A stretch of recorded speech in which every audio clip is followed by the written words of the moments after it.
The distance between the Earth and Sun is approximately 150 million kilometers. At the central region of the Sun, known as core, the temperature can reach as high as 15 million degrees Celsius. Power source for the Sun is nuclear fusion of hydrogen atoms that takes place in the core. Hydrogen atoms. The visible surface of Sun is relatively cool and has a temperature of about 5,500 degrees Celsius.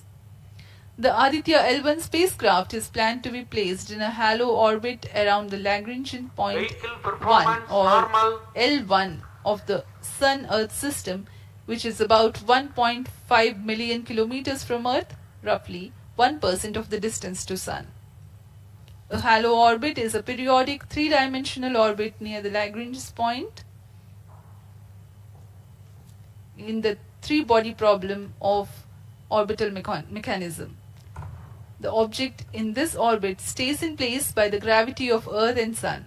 It requires little energy for station keeping. Several probes have been placed in space to observe the Sun by various space agencies. Lagrange's point L1 is a great location for solar explorers such as Aditya L1, as it allows for an unobstructed view of the Sun that is never eclipsed by Earth. At L1, Aditya L1 will join spacecraft such as ESA-NASA's Solar Heliospheric Observatory or SOHO, which has been at L1 since 1996. Lagrange point एक ऐसी जगह है अंतरिक्ष में जहां अगर कोई चीज पहुंचती है तो वह वही बनी रहती है, क्योंकि लैग्रांज पॉइंट पर दो बड़े द्रव्यमानों का गुरुत्वाकर्षण खिंचाव बराबर हो जाता है और इसमें एक अभिकेंद्रीय बल है कि जो कि पिंड को दोनों द्रव्यमान के साथ बनाए रखता है। ऐसे 5 लैग्रेंजियन पॉइंट्स होते हैं पृथ्वी और सूर्य के बीच। इन पॉइंट्स में अंतरिक्ष यान को भेजकर कम से कम ईंधन की खपत पर या उस स्थान पर अंतरिक्ष प्रयोगों को अध्ययन के लिए बनाए रखा जा सकता है। आदित्य L1 उपग्रह को भी ऐसे ही लैग्रांज पॉइंट 1 पर स्थापित किया जा रहा है। अंतरिक्ष यान को यहां तक पहुंचने में 125 दिन का समय लगेगा।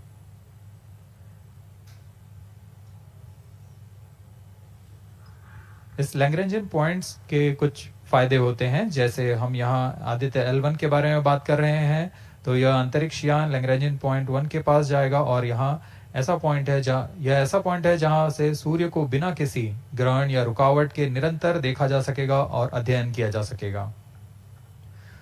दूसरा फायदा यह कि विभिन्न मापन या विश्लेषणों के लिए किसी भी तरह की रुकावट या कमी नहीं आएगी। वायु न होने की वजह से इससे दूर तक स्पष्ट देखा जा सकेगा। लैग्रेंज पॉइंट पर इस वेधशाला को रखने का मुख्य कारण यह भी है कि यहाँ उपग्रह लगभग स्थिर रहेगा और उपग्रह के अभिवृद्धि नियंत्रण के लिए अधिक ईंधन की आवश्यकता नहीं होगी।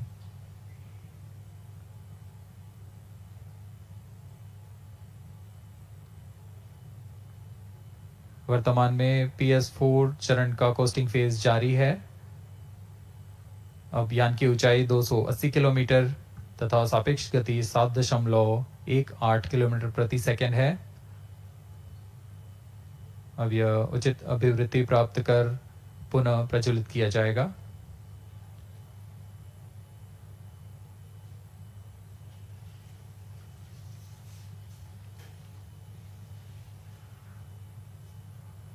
Vehicle performance normal. The Aditya L1 spacecraft carries 7 payloads to observe the protosphere, chromosphere and corona, which is the outermost layer of the Sun. These payloads use electromagnetic, particle and magnetic field detectors. First among the 4 remote sensing payloads is Visible Emission Line Chronograph (VELC), which is a prime payload designed as a reflective coronagraph with a multi-slit spectrograph. This payload is developed jointly by Indian Institute of Astrophysics, Laboratory of Electro-Optical Systems, Rao Satellite Center, ISRO Inertial Systems Unit and Space Applications Center. The second payload is Solar Low Energy X-ray Spectrometer or SOLEX, designed to measure the solar soft X-ray flux to study solar flares. This payload is developed by Rao Satellite Center. Third payload is the Solar Ultraviolet Imaging Telescope Suite, which is a UV telescope to image the solar disk in the near ultraviolet wavelength range.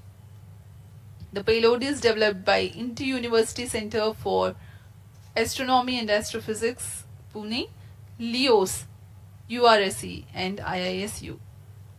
The fourth payload is High Energy L1 Orbiting X-ray Spectrometer or HELIOS, developed by URSE. Is a hard X-ray spectrometer designed to study solar flares in high energy X-rays. The fifth payload is the one which is meant for in situ observations. This is Aditya Solar Wind Particle Experiment, or otherwise called as ASPEX, which comprises of spectrometers to measure low energy particles and high energy ions. This payload is developed by Physical Research Laboratory.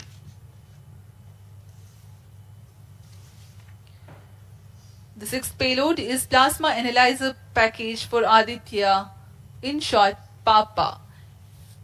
It is designed to understand the solar winds and its composition and perform mass analysis of solar winds. This payload is developed by Vikram Sarabhai Space Center. The seventh payload is a magnetometer or MAG developed by LEOS, which will measure the low intensity interplanetary magnetic field in space using a pair of magnetic sensors.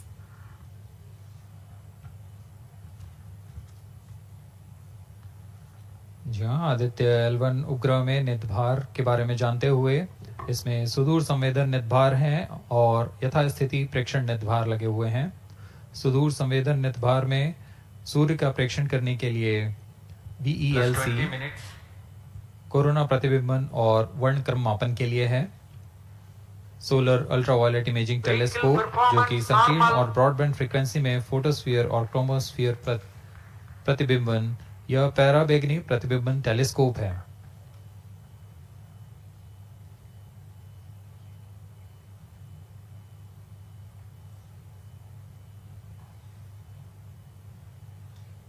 इसी क्रम में अगला है SOLEX solar low energy X-ray spectrometer, जो कि soft x ray वर्णक्रम मापी है, जो कि सूर्य के प्रेक्षण के लिए प्रयोग किया जाएगा। इसमें HE-L1OX high energy L1 orbiting X-ray spectrometer है, जो कि हार्ड एक्सरे वर्णक्रम मापी है। इसकी अभिकल्पना सोलर फ्लेयर के अध्ययन के लिए की गई है। यथास्थिति नितभार में Aditya solar wind particle experiment, इसका उद्देश्य है सोलर पवन, सौर पवन में भारी आयंस, प्रोटॉन्स और अल्फा पार्टिकल का विश्लेषण करना। अगला है plasma analyser package for Aditya. यह भी सौर पवन में उपस्थित कणों में इलेक्ट्रॉन और भारी आयंस की दिशा के साथ विश्लेषण करने के लिए इसे बनाया गया है। Advance triaxial high resolution digital magnetometer, इसे त्रिअक्षीय चुंबकीय क्षेत्र की यथास्थिति मापन करने के लिए बनाया गया है और ऐसे 2 समुच्चय लगे हुए हैं इस उपग्रह में।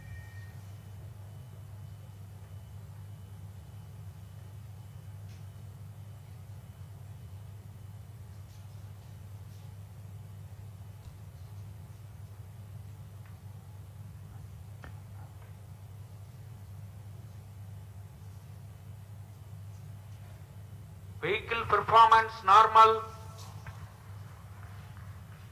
यान पूरी तरह सामान्य, सभी तंत्र सामान्य रूप से कार्य कर रहे हैं और यान अपनी उद्देश्य कक्षा की ओर बढ़ रहा है।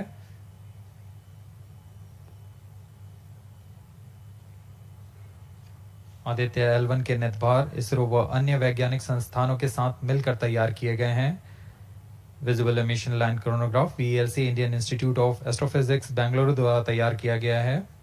Solar ultraviolet imaging telescope suit inter university centre for astronomy and astrophysics Pune द्वारा निर्मित है। सोलेक्स और हेलियोस दोनों ही URO सैटेलाइट सेंटर बेंगलुरु द्वारा निर्मित किए गए हैं। ASPX और PAPA space physics laboratory VSSC Thiruvananthapuram द्वारा निर्मित किए गए हैं। और अंत में magnetometer laboratory for electro optics systems Bengaluru द्वारा निर्मित किया गया है।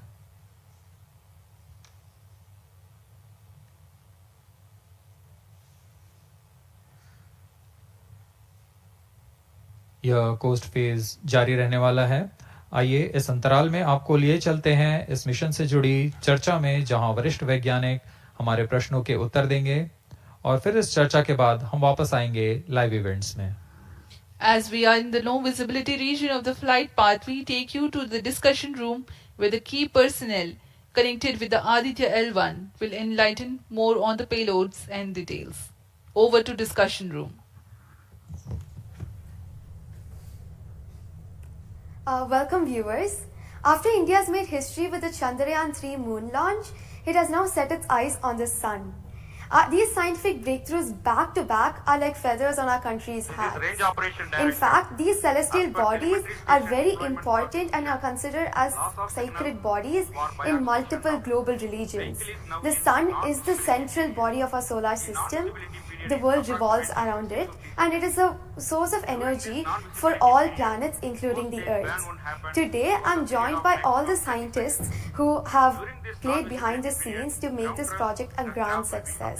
And I'm Srinidhi, reaching out to you from the Satish Dhawan Space Center, Sriharikota.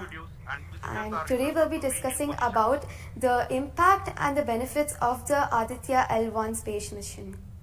So today we are joined by Dr. Anil Bharadwaj, Director of PRL, Professor Annapurni Subramanian, Director of Indian Institute of Astrophysics, Dr. Sankara Subramanian, Principal Scientist of Aditya L1 mission, Dr. Durgesh Tripathi, PI of SUIT, Dr. Dipankar Banerjee, Director of IRIS, Nainital, Dr. Satish Tampi, PI of PAPA, and Dr. Vipin K. Yadav, PI of Magnetometer, joining us today for a 25-minute fireside chat on the sidelines of Aditya L1 launch. To start with the principal scientist and PI of SOLEX, Dr. Sankara Subramaniam, why is Aditya L1 mission so important, and what are the objectives of this mission? Thanks a lot. First of all, let me thank ISRO as well as the Government of India for providing a great opportunity for the solar and heliophysics community of the country. Both solar, heliophysics as well as astronomy thrives on data. More the data you have, we get more understanding about the system. And sun is our own star, our dearmost star, so understanding them is much more important for our everyday life. So this mission, Aditya, when it was conceived initially, with a support from our Professor U.R. Rao, along with Dr. Srikumar and Professor G. Srinivasan, we made sure that we will have a unique data set which is not available from any other missions internationally. So the 7 payloads, what was conceived for this particular mission, will provide a unique set of data which is currently not available from any other missions, which will provide us new insight into the solar and heliophysics community in India, and provides some important aspects like the initiation of the coronal mass ejections, the speed at which it gets initiated, and some wavebands which are very important for the Earth ionospheric connections, like near ultraviolet band, and the high energy particles, which is high energy radiations as well as particles which is coming from the solar flares and coronal mass ejections. So these are the informations which would be available from this particular mission, which will allow us to understand the sun, its dynamics, as well as the inner heliosphere, which is an important element for the current day technology as well as the space weather aspects of it. Thank you so much for your remarks, sir. So now we move on to Dr. Anil Bharadwaj. So the sun is a very important energy source of life. Having understood that, it creates a trouble when it's angry. How does Aditya L1 helps us through the mission? Thank you and good morning, viewers. First of all, let me tell you that Aditya L1 is a multi-wavelength, multi-instrument and multi-directional mission. Multi-wavelength because it works in X-rays, UV and visible. Multi-instrument because there are 7 experiments on board. And multi-directional because it looks not only in the sun direction but also around it. Now when the sun becomes angry, there are two types of process which happens. One is solar flares, that means electromagnetic radiation, which reaches the Earth in 8 minutes. But along with that, there is a mass which is also ejected out in form of plasma, and that can take about 2 to 4 days to reach the Earth. What we are looking for from the Aditya L1 mission is to see the impact of solar flares as well as coronal mass ejections as they come to the Earth.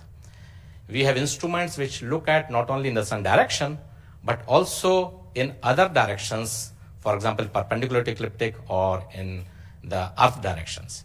The impact is that we need to see when the sun becomes quite angry, what are the ways in which it is affecting the planet Earth, and L1 point being at point L1, which is just 1% away from the Earth, it is able to provide us a lot of new informations of the plasma and the electromagnetic radiations which is reaching the planet Earth.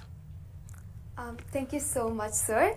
So now we'll move on to Dr. Annapurni Subramaniam. So the science behind this mission is very unique. So what's the impact of this on the Earth and also on the heliosphere? Yeah, so thank you for having me on this show. To put the thing in context, I'm the director of Indian Institute of Astrophysics, and we have delivered one of the major payloads on this mission. This is the visible emission line coronagraph. So if you actually look at the words used in it, it is visible because it is seeing the sun in the visible wavelength. Emission line, so what is it detecting? It is the emission line of certain elements. Because the corona is hot, the emission which you get is in the terms of it's not absorbing the light which is coming from the sun, but it's already hot, so it is coming down by emitting lines. So we are tracking these lines using what? A coronagraph. Now what's a coronagraph? This instrument makes a total solar eclipse all the time within the instrument. So you are looking at the sun all the time, 24/7 through using this mission, and this instrument looks at the sun as though it is always in total solar eclipse. Now, why you want to have the eclipse all the time? Because you want to see the corona. Why corona? Because when sun burps, when sun is angry, the corona is what it takes the matter away. Now, what is unique about this instrument? This is going to see the corona as close as possible from the disk of the sun. Now, what is so challenging about it? It is because the sun's corona is 1,000,000 times fainter than the disk of the sun. So you have to not see the disk of the sun, but see only the corona. So this instrument is very difficult to make, challenging, but it is made. Now it's going to the orbit. Now what we are planning to study using this instrument is the corona, its dynamics. Through this emission line, you can actually measure the velocity by simple physics called Doppler effect. So you can measure the velocity, you can measure how much matter is moving, and eventually how that matter will come to the Earth and the heliosphere.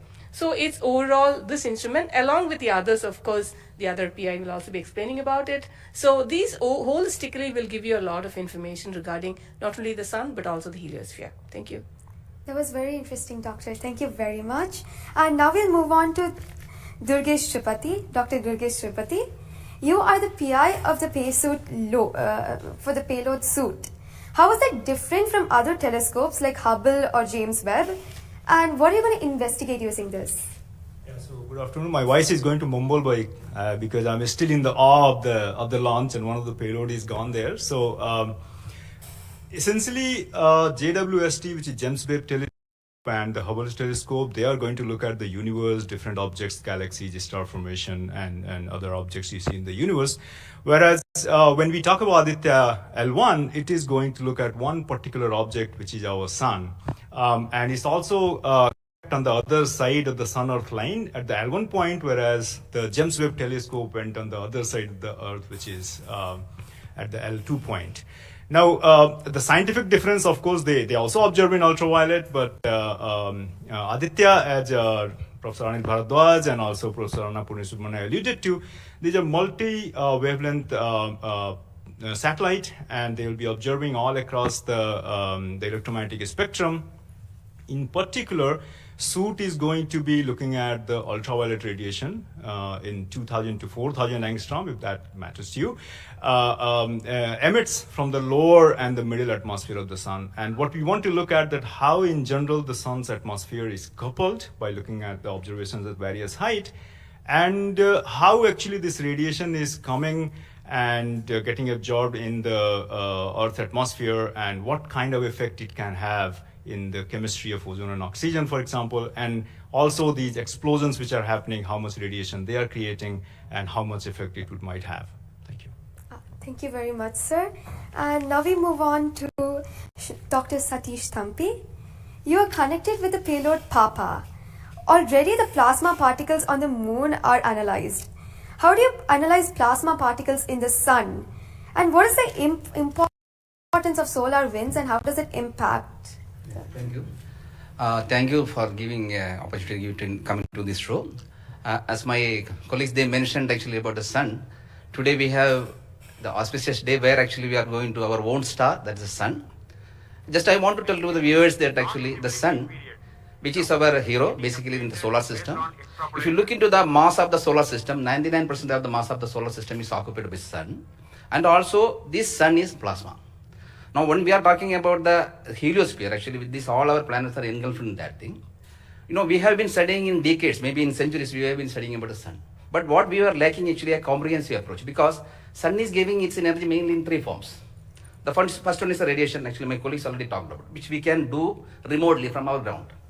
But the plasma, basically we are talking about the solar wind, what we call the space plasma, as well as the magnetic field. This can be only studied by in situ. If we study all these radiation, particles and field, then only we will get a full comprehensive understanding of the sun. Now, we are getting the first space-based observatory from the Indian soil, and we are making this opportunity. And of course, I am thankful to ISRO and all my colleagues and my teammates from VSSC and all my scientific colleagues here. This is the opportunity we got actually. We are trying to understand actually all the three things: radiation, particles, and field. Already they mentioned about the radiation. Now, Dr. Bibin will be talking about field. Just I want to emphasize on the particles. That's why we named it as PAPA. PAPA means Plasma Analyzer Package for Aditya. This is developed by Space Physics Laboratory in support of Vikram Sarabhai Space Center. And now this instrument has two components. If you look at the solar wind, basically it comprises of 95% protons, then alpha particles roughly around 4 to 5%, then equal number of electrons also. So our PAPA is a comprehensive package measuring both ions and the electrons. Now these electrons, like already our colleagues they mentioned actually the major transition events like coronal mass ejection. That's a huge mass which is coming out of sun. Basically it's a plasma. Basically when we are talking about solar and basically nothing but it's the extension of the corona only. That's the atmosphere. Now these particles actually they only actually modulate the energy and momentum of the planetary atmospheres. See we when then sun is quiet, like it is not aggressive, suddenly what we are getting the ambient solar wind. So if you look into that thing actually, that one actually gives what we call about the interactions, what we call the normal routine phenomenon which is happening on there. But when there is sun is angry, it gives like in a CME, CAR or these sort of events are happening, that is really going to affect our planets. That's what we call the space weather. Now our intention is to understand first of all actually what these effects, basically the solar wind in the ambient condition as well as during this transition events, how this solar wind behaves, and also how this coronal mass ejections which is passing through different planets, how actually what are the different things like what we call about the microphysics, macrophysics and the mesophysics of that things that we want to understand. So one thing is actually it's a physics subjective to understand because we are getting an ideal point, Lagrangian point, which is in the sun-earth plane, and we will be seeing the events exactly there. Second thing is actually we can definitely monitor the parameters. Like particularly PAPA will measure electrons and ions. We will be getting energy, direction, and angular information. Mass information. So if we know these things related to electrons, electrons we don't want the mass, but for the ions we are getting the mass information. Okay. Coupling all this information, actually what we can do is we can derive the plasma moments. That will be definitely going to the modeling part, actually dynamics part, and that will definitely going to tell about the effect of the space weather effects. Yes. So in due course, actually, with the L1, in addition to other L5 missions, we will be able to tell. This is the importance of the plasma missions. Yes. That actually, as you mentioned, actually earlier with the lunar mission we achieved, we tried to understand that thing. Really, it changed this plasma studies, changed the perspective of the moon. Now, Aditya will give more detail about it. Yes. Thank you. Thank you, sir. Thank you so much for that, sir. And now we move on to Dr. Dipankar Banerjee. So, you manage the beautiful solar observatory at Nainital. How do you think the studies of heliophysics will supplement Aditya L1? Can you tell us something about the history of solar observatories in India? That's right. India has a long tradition of looking at the sun from the ground.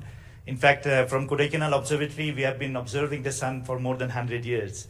And also we have beautiful, solar observatory at Udaipur, in the lakeside, and at Nainital. We are looking at the sun. But there are limitations of looking at the sun from the ground because you can only see the lower atmosphere of the sun. So this was very, very important that we could go to the space. And this is a fantastic opportunity. Originally, more than 10 years back, we were only looking at a small satellite program. And then Professor U.R. Rao suddenly came up with this idea, why are we taking baby steps? We should think big. We should go to much longer distance. And then this opportunity came in, the Lagrangian 1 mission.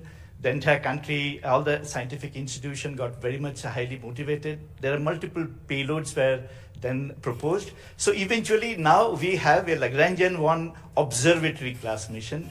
And as you heard from my colleagues, that it is a multi-wavelength observatory. So that's very important to have the shorter wavelength coverage from the space. And in addition, the ground-based observations are also important. So a combination of the ground-based telescope and the space-based platform is very, very important. And since you asked about the question about the, how Aditya in the overall heliophysics research within the international scenario, we only have 3 spacecraft around Lagrangian 1 point primarily from NASA and ESA. So I think again this is a fantastic achievement from India. If you could reach L1 with the full observatory class mission, it will really open a new window altogether. So I think this is a great opportunity and we are all looking forward. And as I mentioned, probably we'll request that, a better ground-based facility. We have already projected a National Large Solar Telescope project from the ground. I think this is now high time we have a very nice ground-based telescope also to complement the capabilities of Aditya L1. Thank you very much, sir. Indeed, it's a very great opportunity. And now we move on to Dr. Vipin K. Yadav. So you're in charge of the magnetometer. What is the contribution of magnetometer to Aditya program? You see, the magnetic field measurements are very crucial in space and especially at L1 point. What we are going to measure with magnetometer is the interplanetary magnetic field that is coming all the way from Sun and towards the Earth. So typically these values at L1 point are around 5 to 10 nanotesla. But these values increases whenever there is an extreme solar event such as the coronal mass ejection or say a solar magnetic storms. Now these events are crucial to monitor the near Earth space weather because these can have an effect on the life on Earth. If you remember Quebec, there was an event when the power lines were snapped a few years ago. That was because of an extreme solar event. So to keep an eye on the surroundings of Earth, we need these measurements, and apart from that, for solar wind observations also, these measurements will be crucial. Thank you. Thank you very much, sir. So now we move on to Dr. Anuj Nandi. So what is the importance of solar flares and the impact in heliospheres? And how does Aditya L1 contribute to all of this?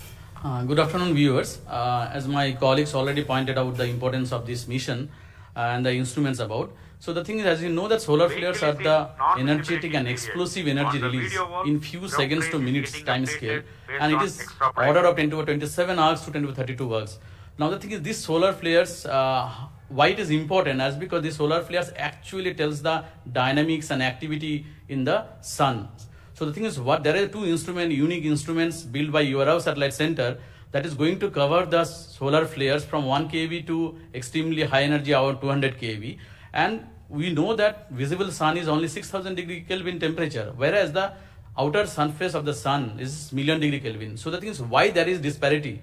So I think these two instruments, along with the other two instruments, VLC and SUIT, we are going to address this $1 million questions as well as why there is difference. Thank you. Thank you very much, sir. And now I'd like to go back to Dr. Anil Bharadwaj. So there are many satellites that are sent to the space by other nations. So what makes Aditya L1 different from these satellites?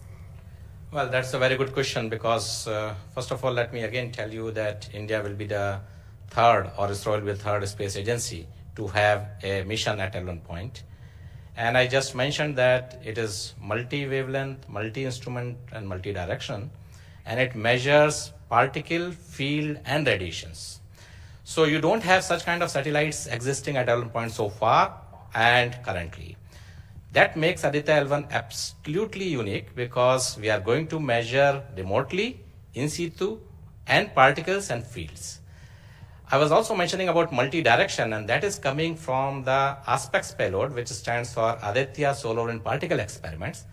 And this is going to measure particles ranging from 100 EVs going to several MeVs, which is essential for us to know because when the CMEs are happening or the sun is quite angry, the plasma which is coming out from the sun ranges from several EVs to several MeVs. And therefore, we should know in what direction the plasma is coming and whether the plasma is getting accelerated in between when it comes from sun towards earth. And therefore, there is a multi-direction information which is available from the ASPEX payload because it consists of two sensors, SWIS and STEP, essentially giving you in two different energy bands. And therefore, we'll be able to quantify the CME